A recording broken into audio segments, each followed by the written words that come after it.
이 시간 함께 보실 내용은 구역공과 교회와 생활 7번째 시간으로 여호수아의 승리교회입니다. 우리 함께 외울 말씀을 다 함께 읽도록 하겠습니다. 시작. 내가 내게 명령한 것이 아니냐. 강하고 담대하라. 두려워하지 말며 놀라지 말라. 내가 어디로 가든지 내 하나님 여호와가 너와 함께 하느니라 하시니라. 아멘. 여러분, 여호수아 교회의 앞선 교회는 모세 광야 교회입니다. 그런데 모세의 광야 교회는 놀라운 출애굽의 구원과 하나님의 세심한 인도하심과 보호하심을 체험했던 그런 교회였습니다. 만나와 메추라기 사건을 경험했었고 반석에서 물이 나는 등 여러 은혜들을 체험했던 교회가 광야 교회입니다. 그런데 그들은 그들의 불신앙과 불평과 불순종으로 인해서 40년 동안 광야에서 유리하게 되는, 방황하게 되는 그런 결과에 이르게 되고, 결국 그들은 그 약속의 땅 가나안 땅에 들어가지 못하고 다 생명을 마감하는 그런 일들을 경험하게 됩니다. 고린도전서 10장 7절부터 10절에 보니까 이 모든 불신앙, 불평, 불순종에 대해서 우상 숭배와 음행과 불평과 원망이었다라고 기록하고 있습니다. 이제 40년이 흘러서 하나님께서는 여호수아에게 찾아가셨고 그를 통해서 가나안 정복의 대업을 이루시게 됩니다. 그리고 오늘 내용에서는 하나님의 약속을 성취하는 성도의 원리가 무엇인지를 가르쳐주고 있습니다. 어떻게 여호수아가 그와 같이 가나안 정복의 대업을 이루었는지 그 특징들을 우리에게 설명하고 있는 것입니다. 첫 번째 내용은 여호와의 명령을 담대히 선포하는 지도자가 있었기 때문에 가나안 정복의 대업을 이룰 수가 있었던 것입니다. 여호수아 1장 1절부터 11절의 말씀의 내용인데 내용은 이렇습니다. 모세가 죽고 난 후에 여호와께서는 여호수아에게 명령을 내리시죠. 이제 너는 이스라엘 백성을 인도하여 요단을 건너 내가 이스라엘에게 주는 그 땅으로 가라라고 하는 명령을 내리시게 됩니다. 이것은 아브라함에게 먼저 약속했던 약속이고 모세에게도 이 약속을 하신 바가 있습니다. 그런데 하나님께서는 이렇게 말씀하고 계시는 거죠. 이제 때가 되었다. 내가 너 여호수아를 통해서 그 약속을 성취해 나갈 것이다. 그러니까 두려워하지 말고 당장 그 땅으로 들어가라라고 이렇게 명령을 내리게 되신 것입니다. 그런데 여호수아에게는 여러 상황들이 있었죠. 그는 이미 나이가 많은 상태였습니다. 나이가 90세입니다. 어디를 정복할 만한 지금 힘이 없습니다. 여러분, 그리고 그는 지도자라기보다는 물론 여러 가지 경험들을 했지만 지금까지 모세의 종으로서 살았던 사람입니다. 그 백성들을 어떻게 이끌어야 되는지를 잘 알지 못했던 사람입니다. 그리고 무엇보다도 여러분, 가나안 땅은 빈 땅이 아니죠. 거기에 누가 있습니까? 가나안 족속들이, 거대한 가나안 족속들이 기다리고 있습니다. 그러니까 당연히 여호수아 입장에서는 두렵고 떨리는 마음이 있을 수밖에 없었던 것입니다. 그럼에도 불구하고 여호수아는 스스로 그 마음을 강하고 극히 담대하게 해야 됐습니다. 왜 그랬습니까? 성경은 말하기를 모세가 내게 명령한 그 율법을 다 지켜 행하고 우로나 좌로나 치우치지 아니하면 어디로 가든지 하나님이 함께 하시고 형통하게 하실 것이라고 약속하셨기 때문입니다. 내가 너와 함께 할게.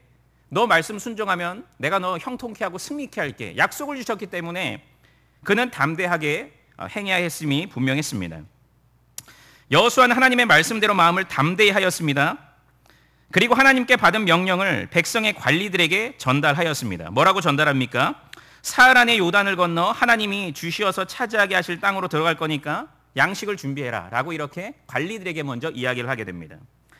이렇게 하나님의 약속을 성취하는 교회에는 그 마음이 지극히 담대한 지도자가 있기 마련인 것입니다. 승리하는 교회의 특징, 여러분, 지극히 담대한 지도자, 하나님의 임마누엘의 약속을 붙드는 지도자, 하나님의 말씀을 순종하며 승리케 하신다는 그 약속을 붙잡는 지도자가 있는 교회가 승리하는 교회라고 말씀하고 있는 것입니다.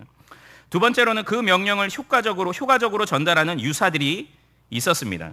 여호수아 3장 2절부터 4절까지의 말씀인데 여러분, 이 내용은 요약하자면 그렇습니다. 여러분, 관리들에게 이렇게 얘기한 겁니다. 제사장이 맨 언약궤를 백성들로 하여금 따르게 해라. 그런데 2000규빗, 약 1km 뒤에서 그 언약궤를 쫓아서 행하게 해라 라고 이렇게 명령을 내릴 것을 얘기했습니다. 여호와의 명령을 전달받은 백성들의 여러분 관리들의 반응은 어땠습니까? 즉시 순종입니다. 관리들이 진중으로 두루다니면서 백성들에게 그 명령을 전달했다 그랬습니다. 가만히 있지 않고 머뭇거리지 않고 명령이 전달되자마자 바로 백성들에게 가서 그 명령을 전달하게 된 것입니다. 당시 이스라엘의 회중은 장정만 한 60만 명이 되었고 모든 총 인구까지 합하면 약 한 200만 명이 되었습니다. 절대로 여러분 여호수아 혼자 할 수 있는 것이 아닙니다. 당시에는 지파별로 우두머리도 있었고 10부장이 있었고 50부장, 100부장, 1000부장들이 있었습니다. 그들이 여러분 명령이 전달되자마자 즉시 순종하는 일들이 있었다는 것입니다. 여러분 이것이 승리하는 교회의 두 번째 특징입니다. 여호와의 명령을 따라 그것을 전달하는 백성들의 관리들이 있었다는 것입니다. 여러분 이렇게 승리하는 교회에는 충성된 일꾼들이 있기 마련입니다. 바른 지도자가 세워지고 여러분 그를 보필로 하는 여러분 그 충성된 일꾼들이 있다는 것입니다. 물론 이 시대로 따지면 어떻겠습니까? 뭐 장로님들이 우리 경영의 장로님들이 되실 수도 있고 장립집사님이 계시고 권사님들도 계시고 여기 계신 우리 구역장님들 여러 직분자들이 바로 그와 같이 명령이 떨어졌을 때 그것을 즉각적으로 순종하는 일꾼인 것입니다. 여러분 그와 같은 일꾼들이 있는 교회가 승리하는 교회라고 말씀하고 있는 것입니다. 세 번째로는 그 명령을 따라 묵묵히 순종하는 백성들이 있습니다. 여호수아 3장 14절부터 17절의 말씀인데 여러분 이제 역사적인 요단강 도하의 날이 밝았습니다. 백성들이 그렇다면 어떻게 했습니까? 그들은 요단강을 건너려고 자기 장막을 걷어서 떠날 때 언약궤가 백성 앞에서 2000규빗쯤 떨어져 행하였다. 뭐예요? 무슨 말씀입니까? 말씀을 순종했다는 거죠. 그죠? 여러분 관리들은 이렇게 하라고 전했는데 백성들은 그 말씀을 순종해서 한치의 여러분 오차도 없이 그 말씀을 준행하게 된 것입니다. 그런데 문제는 무엇입니까? 그때 요단강은 범람하는 시기라서 도무지 건너갈 형편이 안 되었습니다. 여러분 헤르몬 산에서 물이 흐르고 갈릴리 호수를 지나서 요단강에 이르고 그 다음에 사해로 이렇게 물이 흘러갔는데 여러분 갈릴리 호수에서 요단강 그 사이로 지날 때는 낙폭우로 인해서 급류가 아주 발생했습니다. 그래서 건너기가 힘든 상황이었죠. 그런데 백성들은 하나님의 말씀에 순종함으로 그 요단강을 향하여 걸어갔다는 것입니다.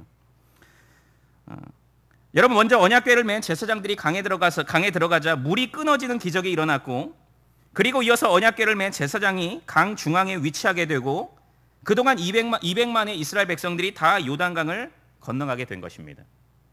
여러분 이렇게 요단강 도하 작전은 성공하기에 이르게 됩니다. 언약궤를 여러분 늘 앞세운다는 것은 무슨 의미입니까? 그것은 여호와의 언약에 대한 신종, 순종, 충성을 의미하는 것입니다. 언약궤가 앞에 있었다. 하나님의 말씀 중심으로 걸어갔다는 거죠. 그렇죠? 말씀 중심으로 걸어가는 교회가 승리하는 교회라고 가르쳐주고 있는 것입니다.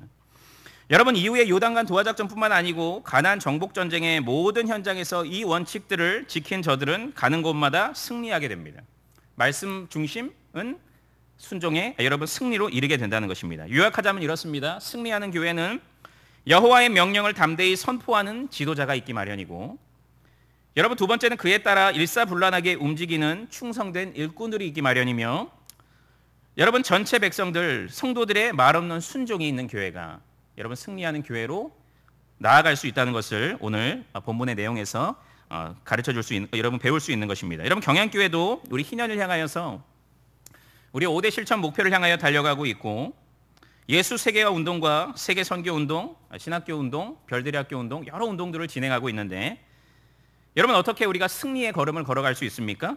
바른 지도자, 여러분 충성된 일꾼, 그리고 온 백성이 하나님의 말씀대로 여러분 순종하는 교회가 여러분 성도들이 있을 때 그와 같은 승리의 걸음이 여러분 걸어갈 수 있다는 것입니다. 아무쪼록 여러분 이 내용들을 꼭 기억하시고 여러분 지도자를 중심으로 말씀을 중심으로 또 힘있게 걸어감으로써 승리의 걸음을 계속해서 걸어가시는 우리 경영의 우리 성도님들 특별히 우리 구역장님 되시기를 간절히 바랍니다.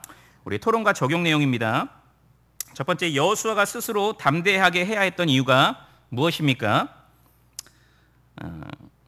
주관식은 좀 어렵죠. 그렇죠? 여러분 하나님께서 주신 약속이 있기 때문이죠. 그렇죠? 사람들이 뛰어난 게 아니고 약속이 있기 때문입니다. 가나안 정복에 대한 약속이 있었고 두 번째로는 하나님의 동행하심이 있기 때문에 담대할 수가 있었던 것입니다. 두 번째는 여호수아를 통해 여호와의 명령을 받은 관리들의 반응은 어땠습니까? 관리들의 반응은 어땠죠? 여러분? 즉시 순종이죠. 그렇죠? 네, 순종했습니다. 세 번째 요단강 도하작전에 언약궤를 앞세운다는 것은 무슨 의미입니까?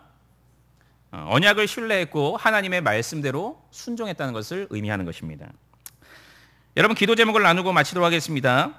우리 제신노회 정기노회가 은혜 가운데 잘 맞춰졌는데 임직원들에게 성령의 권능으로 함께해 주셔서 교단을 잘 이끌어 가실 수 있도록, 특별히 우리 담임 목사님께서 노회장이신데 우리 노회장으로서의 사명도 잘 감당할 수 있도록 기도해 주시고, 노회 산하 모든 지교회들이 부흥하고 성장할 수 있도록 기도해 주시고, 또한 새소식반이 진행되고 있고 특별히 우리 태신자각기 운동을 진행하고 있는데 구령의 열매가 충만히 나타나는 시간 되도록, 우리 세 번째로 감사노트 쓰기를 하고 있는데 하나님께서 베풀어 주신 구원의 은혜들과 우리 각양각색의 은혜들 앞에 감사하면서 우리 또 이 시간들을 잘 통과하고 2019년을 잘 마무리할 수 있도록 기도해 주시면 되겠습니다.